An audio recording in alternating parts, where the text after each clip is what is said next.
ಇಲ್ಲೊಂದು ಹುಡುಗಿಗೆ ಈಗ ತರ ಮದುವೆಯಾಗಿ ತನ್ನ ಗಂಡನ ಮನೆಗೆ ಬರ್ತಾಳೆ. ಈಗ ಅವಳತ್ತೆ ಹೀರೋಯಿನ್ ಕೈಗೆ ಹಾಲ್ನ ಕೊಟ್ಟು ಒಳ್ಳೆ ಟೈಮ್ ನ ನೋಡ್ಕೊಂಡು ಗಂಡ ಒಳಗಡೆ ಬರ್ತಾನೆ ಹೋಗು ಅಂತ ಹೇಳಿ ಕಳಿಸ್ತಾಳೆ. ಇವಳು ಈಗ ಹಸ್ಬೆಂಡ್ ಬರ್ತಾನೆ ಅಂತ ವೆಯ್ಟ್ ಮಾಡಿ ಹಾಗೇನೆ ಮಲ್ಕೊಂಡ್ಬಿಡ್ತಾಳೆ. ತುಂಬಾ ಲೇಟ್ ಆದ್ಮೇಲೆ ಹಸ್ಬೆಂಡ್ ಈಗ ಒಳಗಡೆ ಬರ್ತಾನೆ. ಅವಳಲ್ಲಿ ಆಲ್ರೆಡಿ ಮಲಗ್ ಬಿಟ್ಟಿರ್ತಾಳೆ. ಕೊನೆಗೀಗ ಅವತ್ ರಾತ್ರಿ ಅವಳಿಗೆ ಗೊತ್ತಾಗ್ತಾನೆ ಅವ್ಳು ಫಸ್ಟ್ ನೈಟ್ ನೋಡ್ಬಿಡುತ್ತೆ. ಅವಳೀಗ ಬೆಳಿಗ್ಗೆ ನೋಡ್ಕೊಂಡ್ರೆ ಮೈ ಕೈ ಎಲ್ಲ ನೋವಾಗ್ಬಿಟ್ಟಿರುತ್ತೆ. ಈಗ ಪಕ್ಕದಲ್ಲಿ ನೋಡಿದ್ರೆ ಹಸ್ಬೆಂಡ್ ಕೂಡ ಮಲಗಿರ್ತಾನೆ. ಯಾಕೆ ಈ ತರ ಮಾಡ್ಬಿಟ್ರು ನನ್ನ ಎಬ್ಬಿಸ್ಬೋದಾಗಿತ್ತಲ್ವ ಅಂತ ಹೇಳಿ ಯೋಚನೆ ಮಾಡ್ಕೊಂಡು ಈಗ ಸ್ನಾನಕ್ಕೆ ಹೋಗ್ತಾಳೆ.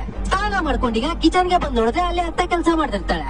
ಇನ್ಮೇಲೆ ಈ ಕೆಲಸನೆಲ್ಲ ನಾನು ಮಾಡ್ತೀನಿ ನೀವು ಹೋಗಿ ಅಂತ ಹೇಳಿ ಅತ್ತನೀಗ ಅಲ್ಲಿಂದ ಕಳಿಸ್ತಾಳೆ. ಅವಳಿಗಲ್ಲಿ ಅಡ್ಗೆನ ಮಾಡ್ತಿರ್ಬೇಕಾದ್ರೆ ಅವ್ರ ಮನೆ ಕೆಲಸದವನು ಇವಳನ್ನ ಒಂಥರ ನೋಡ್ತಿರ್ತಾನೆ. ದಿನ ರಾತ್ರಿ ಲೇಟ್ ನೈಟ್ ವರ್ಗು ಗಂಡ ಈಗ ಲ್ಯಾಪ್ಟಾಪ್ ಅಲ್ಲಿ ವರ್ಕ್ ಮಾಡ್ತಾನೆ ಇರ್ತಾನೆ. ಇವಳು ಕೂಡ ವೆಯ್ಟ್ ಮಾಡಿ ಮಲಗ್ತಾ ಇರ್ತಾಳೆ. ಅವಳು ಮಲ್ಕೊಂಡಾದ್ಮೇಲೆ ಇವನ್ ಹೋಗಿ ಮಲಗ್ತಾ ಇರ್ತಾನೆ.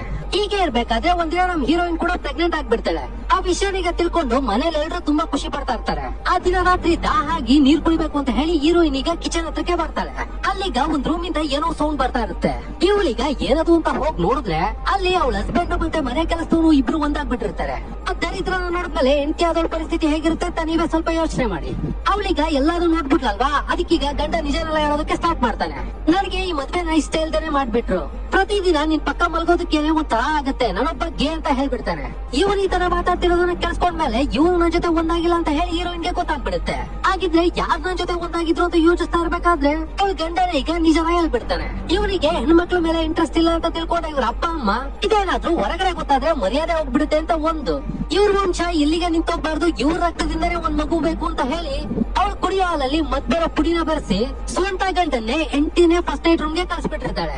ಇದೆಲ್ಲ ಗೊತ್ತಾದ್ಮೇಲೆ ಹೀರೋಯಿನ್ ಈಗ ಫಸ್ಟ್ ಹೋಗಿ ಆಪರೇಷನ್ ಮಾಡಿಸ್ಕೊಂಡ್ಬಿಡ್ತಾಳೆ. ಅಲ್ಲಿಂದ ಡ್ರೆಸ್ ಎಲ್ಲ ಪ್ಯಾಕ್ ಮಾಡ್ಕೊಂಡು ಕೆಳಗಡೆ ಬಂದೀಗ ಈ ಮುದ್ಕ ನನ್ನೇ ಮುಟ್ಟೋ ಧೈರ್ಯ ಮಾಡ್ಬಿಟ್ಟಲ್ಲ ಅಂತ ಹೇಳಿ ಮೂದ್ರಿಗೆ ಅವನ್ನ ಶೂಟ್ ಮಾಡ್ಬಿಡ್ತಾಳೆ. ಅದಲ್ಲದೆ ಬ್ರೋಕರ್ ಕೆಲಸ ಮಾಡಿದ ಅತ್ತನು ಕೂಡ ಶೂಟ್ ಮಾಡಿ ಖಾಲಿ ಮಾಡ್ಬಿಡ್ತಾಳೆ. ಹಾಗೆ ಅವಳು ಗಂಡನ ಮನೆ ಕೆಲಸವನ್ನ ಬದುಕು ಹೋಗಿ ಅಂತ ಹೇಳಿ ಪ್ರಾಣ ಭಿಕ್ಷೆ ಕೊಟ್ಟು ಅಲ್ಲಿಂದ ಹೋಗ್ಬಿಡ್ತಾಳೆ. ಈ ತರ ಥಾಟ್ಸ್ ಎಲ್ಲ ಡೈರೆಕ್ಟರ್ಸ್ಗೆ ಎಲ್ಲಿಂದ ಬರುತ್ತೆ ಅಂತ ಗೊತ್ತಿಲ್ಲಪ್ಪ. ಈ ಕಥೆ ಕೇಳಿಸ್ಕೊಂಡ್ಮೇಲೆ ನಿಮಗೆ ಏನು ಅನಿಸ್ತು ಅಂತ ಹೇಳಿ ಕಾಮೆಂಟ್ ನಲ್ಲಿ ಹೇಳಿ. ಹಾಗೆ ಫಾಲೋ ಮಾಡೋದು ಮಾತ್ರ ಮರ್ತೋಗ್ಬೇಡಿ. Thank you.